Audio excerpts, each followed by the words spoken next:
Hey, what's up? This is Ricardo at Parts People, and in this video, we'll outline the steps for completing a part replacement on your Dell PC.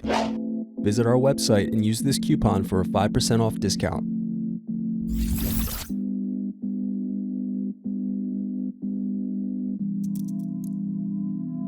Unscrew and remove bottom base.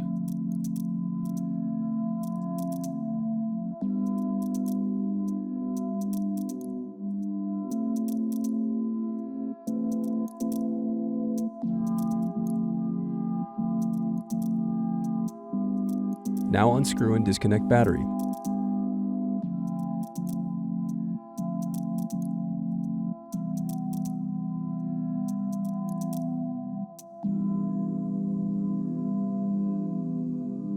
Now unscrew solid-state drive.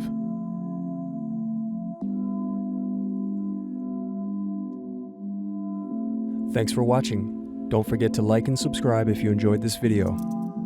And if you need more, check out this playlist to watch other tutorials for your laptop. You can also click here to find parts for your laptop at partspeople.com.